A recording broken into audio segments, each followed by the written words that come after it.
Good morning বন্ধুরা, তোমরা সবাই কেমন আছো? আশা করি সুস্থ আছো, ভালোই আছো। দেখো এখন আমি চা বিস্কুট খেয়ে ডাক্তারের দেখো এই ড্রেসটা পরে নিয়েছি। আজকেও ডাক্তারের কাছে যাবো, অ্যাপয়েন্টমেন্ট নিতে হবে। এই দেখো চা খাচ্ছি, দেখো দেখেছো চা খাচ্ছি, চা বিস্কুট খেয়ে চলে যাবো। এই দেখো বিছানা টিছানা সব উঠানো কমপ্লিট হয়েছে, তখন আর করতে পারি, ঘর মোছা বাকি আছে, সব কিছুই চলে যাচ্ছে আগে ডাক্তারের কাছে, যেয়ে এসে তারপরে সব করবো। সকাল সকাল যেয়ে আসি, দেখতে পাচ্ছ। এই দেখো চা আর বিস্কুট খাচ্ছে।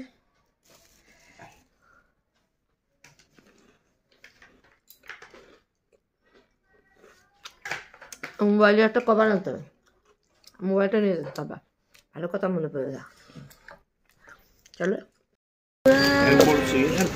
দেখো কত দোকানে চলে এসছি কিনতে, কি বলে কভার কিনতে। দেখো কভার কিনতে চলে এসছি, মোবাইল দেখতে পাচ্ছ। বাজার থেকে এই মাত্র আসলাম, এই মাত্র এসে দেখো পান্তা ভাত আর ডিম ভাজা খাচ্ছি। রান্না করার টাইম নাই, রাতের পান্তা ভাত ছিল, পান্তা ভাত আর ডিম ভাজা খাচ্ছে। আর তোমার দাদাভাই তিনটে ডিম ভেজে দিলাম, সেটা খাচ্ছে। এখন 4টে বাজে, এখন আসলাম, কি করবো বলো, খেয়ে নি।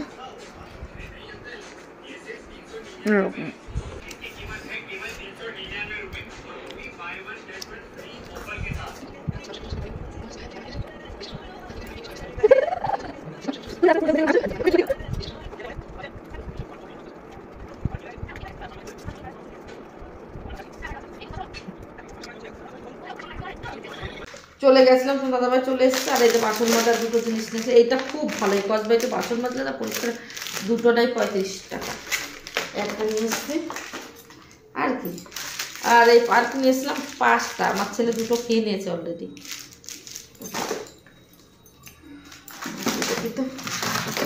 ঢিলে দিই। আর এই যে বাথরুমে রাখা এই একটা,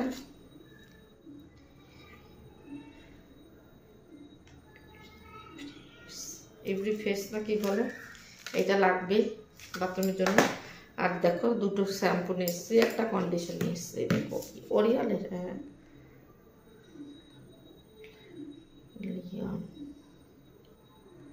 লিওয়ার না কি, এই দেখো দামি শ্যাম্পু। এইটা নিয়েছে মনে হয় কত টাকা, 1043 টাকা।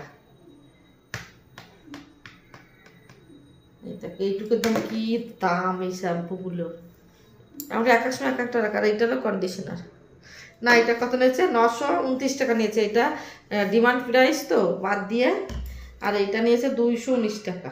এই দেখো, এটা কন্ডিশন চাই আমার ছেলের, আমি কন্ডিশন নিয়ে আসবো। এই কটা আমার আজকের মতো বাজার। ও এইটা দেখাইনি আমার ছেলের খাবারটা, এই দেখো।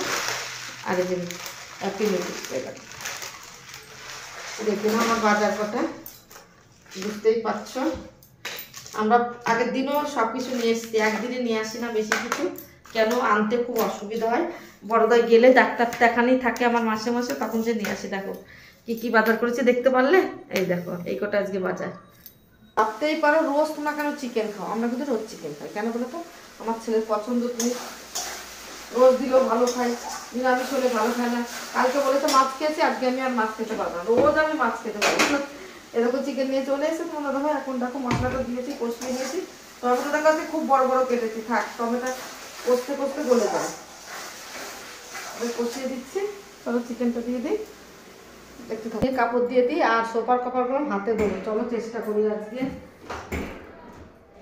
সরি, প্রথম একটা ওষুধ খেয়ে নিই, আমার ওষুধ খাওয়া বাকি আছে গো। এই ওষুধ যদি না খাই না, ডাক্তার বলেছে অবশ্যই ওষুধ প্রতিদিন 3 টাইম খাবার। আর ডাক্তারের কথা শুনবো না, আর আমার শরীর খারাপও ভালো হবে না, তখন ডাক্তারের দোষ দিয়ে দেবো আবার। ওষুধ খেতেই হবে আমার। এই দেখো ওষুধটা দেখেছো, জল রেখে গেছে তোমার দাদা ভাই, ওষুধটা খেয়ে সব কাজ সেরে নি। বলো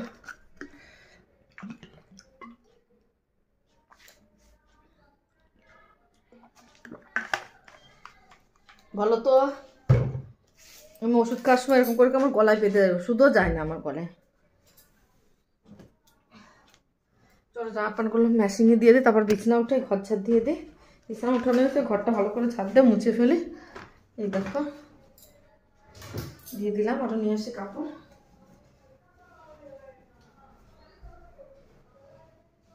দেখো বন্ধুরা, কে কে আমাদের মতন বাজারে গেলে আর শপিং করে চলে আসে। আমরা ডাক্তার দেখাতে গেছি, ডাক্তার দেখানো হয়ে গেছে, একটুখানি শপিং করতে এক গাদা শপিং করে নিয়ে এসেছি। মানে জিনিস আছে তবু ভাবছি এসছি যতক্ষণ সবগুলো সব কিনেই নিয়ে চলে যায়, আবার যদি আসতে হবে ওই জন্য। কী বলো তো, আমরা এক্সট্রা জিনিস কিন্তু কিনেই রেখে দিই ঘরে, বারবার যাওয়া আসা কি দরকার, কি আমার তো জিনিসটাই লাগবে, আমি তো আমার জিনিসটা তো কেউ নিয়ে যাচ্ছে না, ওই জন্য এক্সট্রা আমার কাছে সব জিনিসই থাকে সব মানে আমার ঠাকুরের ইচ্ছায়, তোমাদের আশীর্বাদে, সবার আশীর্বাদে আমার কিছুর অভাব নাই, যেটা আছে আমার হয়ে যায়, কোনো খাওয়া পড়ার অভাব নাই, ঠাকুরের ইচ্ছায় খুব ভালোই আছি। কি বলো তো, একবারে অট্টালিকাও না, খুব বড় লোকও না, খুব মানে আমরা মধ্যবিত্ত মানুষ হয়ে আমরা ঠিক আছি, যেরকম ছিলাম একেবারেই না খেতে পারতাম না, সে থেকে একটুখানি ভালো আছি। এটাই চাই ঠাকুরকে, আমার আর কিছু চাওয়ার নাই, যে আমি যেন এরকমই সারা জীবন থেকে যেতে পারি আর ভালো থাকতে পারি। তোমার আশীর্বাদে এতটা এগিয়ে এসেছি। তুমি দেখো, এবার আমি কিন্তু ওয়াশিং মেশিন চালিয়ে দেবো। ওয়াশিং মেশিনের পেছনে এত নোংরা হয়েছে, এত ঝুল হয়েছে, ঝেড়ে নিয়েছি। তারপরে ঝাড়ার পরে ভাবছি দেখি উপরটাও ছেড়ে দিই, এত নোংরার মধ্যে। যেটা তোমাদের বলতে যাচ্ছিলাম সেটা, কী কী বাজার নিয়েছে দেখো। ঝিঙে মনে হয় 100 টাকা কিলো হবে, দেখো নতুন উঠেছে মনে হয় ঝিঙেগুলো, দেখো। এখন ঝিঙে পোস্ত করবো, দেখো ঝিঙে নিয়ে এসছে। আর ধনে পাতা বাটা করবো আজকে, বৃহস্পতিবার না, যে ধনে পাতা বাটা করবো। আর এটা বিট নিয়ে এসছে আমার খাওয়ার জন্য, ডাক্তারে বলেছে। এই কাজল নিয়ে এসছে, শুধু নিয়ে আসে তোমার বাবা। কাজল আনতে বলেছে কে, ভালো লাগে না, ধরে আনতে বলি না, বেঁধে নিয়ে আসে।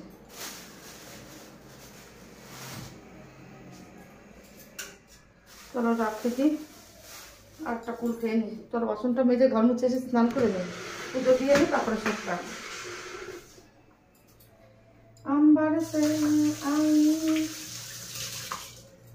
কালকে তো কুল নিয়ে এসে দেখাইনি তোমাদের, এই দেখো কুলও নিয়ে এসছে কালকে, 2 কিলো কুল নিয়ে এসছে। এই দেখো 2 কিলো কুল নিয়ে এসছে, খেয়েছি, খুব মিষ্টি, খুব মিষ্টি। এই দেখো তোমার দাদাভাই বাজার করে নিয়েছে, তোমাদের দেখিয়ে দিয়েছি। রান্না করবো তার আগে বাসন কাটা মেজে নিয়ে, অল্প কটা বাসন ছেলেকে টিফিন বানিয়ে দিয়েছি, ছেলে খেয়েছে হয়েছে, এখন বাসন মেজে রান্না করবো। যা বলতে যাচ্ছিলাম, ঠাকুর ইচ্ছাই তোমাদের আশীর্বাদে ভালো আছি, খাওয়া দাওয়ায় কোনো কষ্ট নাই। আমরা বিশাল টাকা পয়সাও চাই না, যেরকম আছে মধ্যবিত্তভাবে খাওয়া দাওয়া করে। আমি চাই যে খাওয়া মানে ভাত কাপড়ে কষ্ট না হলেই হলো, আমার ওই সোনা দানা টাকা পয়সা অট্টালিকা আমার কোনোই দরকার নেই। যেটা আছে আমি অনেক খুশি আছি গো।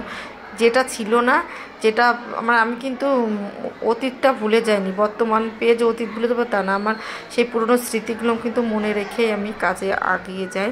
আমি অনেকে আছে কি বলতো, গরিব হয় তো, গরিবদের একটু একটা সত্যি কথা বলে রাগ করো না, যারা গরিব থেকে বড় লোক হয় তাদের একটা অহংকারই আলাদা হয়ে যায়। যারা বাস্তবে বড় লোক তারা কিন্তু সেই বড় লোকের ভাবটা দেখায় না। আর আমরা গরিব তো অনেকেই আছে, আমি কিন্তু তার মধ্যে নাই। আমি ছোটোবেলার থেকে একটুখানি মধ্যবিত্ত ঘরেরই মেয়ে, একেবারে যে বিয়ের পরে যে অবস্থাটা হয়েছিল, খেতে পারতাম, খুব কষ্ট করে খেতে, ওই অবস্থাটা আমার বাবার কোনোদিনও ছিল না। ওই জন্য আমি না পয়সাকে আমি সম্মান দিতে পারি। এ বাবা, বাজনা চালু হয়ে যাচ্ছে, আমার পাশে হচ্ছে বিয়ে, আমি এডিট করতেই পারছি না, 2-3 দিন ধরে বিয়ে হয়েই যাচ্ছে। দেখো এখন আমি একটু ভাবছি এডিট করে নেব, তখনই চলে আসলো বাজনাটা। এখন কি করব, চলো তাড়াতাড়ি করে কথা বলেই আমি এডিটটা করতে দিয়ে দিচ্ছি। দেখো ঘরটা ঝাড়টা দিয়ে চলে আসলাম পোছা লাগাতে। পোছা তো রোজই কাজ, বলো তো আমাদের, এই কাজটা তো তোমরা প্রতিদিনই দেখেছো কী আওয়াজ হচ্ছে, তোমরা তো শুনতে পাচ্ছ। আর আমার ছেলে সকাল থেকে বলছে মা ভিডিও করো, আমার লজ্জা লাগছে, আমি যাচ্ছি না। আমাদের কি বলবো বলো তো, তোমাদের বলার কিছু নেই, বাজনাটাই শোনো। কি সবাই সেজেছে, খুব মেয়ের মা যা সেজেছে বাবা, কি বলবো। মানে আমাদের বলছে মনে অত সাজানো, আমার দিদির মেয়ের বিয়েতে গেছিলাম তো, আমার দিদিতে একদম সেজেছিল না, কিচ্ছু না, ওদের মধ্যে ওইসব না, মাকে সাজাবে। কিন্তু গুজরাটিদের মধ্যে একটা ভালো নিয়ম আছে, মাকে সাজিয়ে দেয়, মানে সবাই অল ফ্যামিলি সবাই পার্লারে যে সেজে আসে, মনে হবে কি ওদেরই বিয়ে, মেয়ের থেকে মা বেশি সাজে। আমাদের কিন্তু হাসি পায়, আমাদের লোকজন আপ্যায়ন করতে হয়, সবাই ধ্যান দিতে হয়, আর এরা ঠিক তার মধ্যে সেজে নেবেই। করবো নয়তো বেলা হয়ে যাবে, বড় চলে আসবে, রান্না সেরে স্নান করে। আর দেখো এইটা নিয়ে এসছে কি জান, ধনে পাতা বালি করছে বাবা, ধনে পাতাটা কেটে ওই নোংরার মধ্যে ফেলে দিচ্ছে।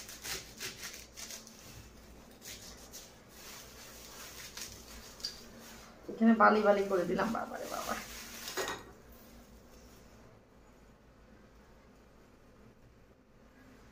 চলো সবজিটা কেটে নিই, আমি এডিট করতে এসে এত আওয়াজ হচ্ছে, তবু আজকে দুদিন আমি ভিডিও দিতেই পারছি না, এরকম আওয়াজ। আজকে ভেবেছি একটু কথা বলে নেব, বাজছে না, যে আমি শুরু করেছি তখনই কী বলতো, কোনো কাজ নাই, থেকে থেকে করছে, বাজনা বাজাচ্ছে। আমার বিরক্ত করে লাভ না, একটা মেয়ে বিয়ে হচ্ছে, ওরা একটু আনন্দ করুক সেটা না, কিন্তু এত সময় বাজায়নি। আমি যখনই এডিট করতে বসলাম তখনই বাজাচ্ছে, তখনই তো রাগ হচ্ছে। দেখো কোনো একটু পরে মানে বড়রা আসবে ডিজে নিয়ে, বাবা তখন তো পাগল হয়ে যাবো। এখন আমি এখনও ভাত রান্না বাকি আছে, ভাতটা রান্না করে চলে যাবো দীপদাদের বাড়ি। আমি পারবো না থাকতে এখানে। কি আওয়াজ, আমাদের ঘর কেঁপে যাচ্ছে। আজকে তোমাদের আমার ভিডিওটা একদম দেখতে ভালো লাগবে না, কিচ্ছু করার না। আমি 3 দিন এই জন্য ভিডিও দিতে পারছি না। আমি ভাবলাম এখন বাজাচ্ছে না, সবাই শান্ত হয়ে গেছে, মেহমান আসছে। বাবা বাবা, শান্ত হয়নি, আবার চালু করে দে। আর এইখানে কি বলো তো, গরবা বলে আছে না, গুজরাটে গরবা, ওরা গরবার ড্যান্সটা করছে। আমি একটু পরে যে ভিডিও করে আসবো। ওরা গরবার ড্যান্স করছে সবাই, মা মেয়ের বিয়ে মেয়েও করছে, মাও করছে, মানে জেম্মা করছে সবাই। ওদের খেলা বলে, এটা তো নাচ বলে না, বলে গরবা খেলতে হচ্ছে।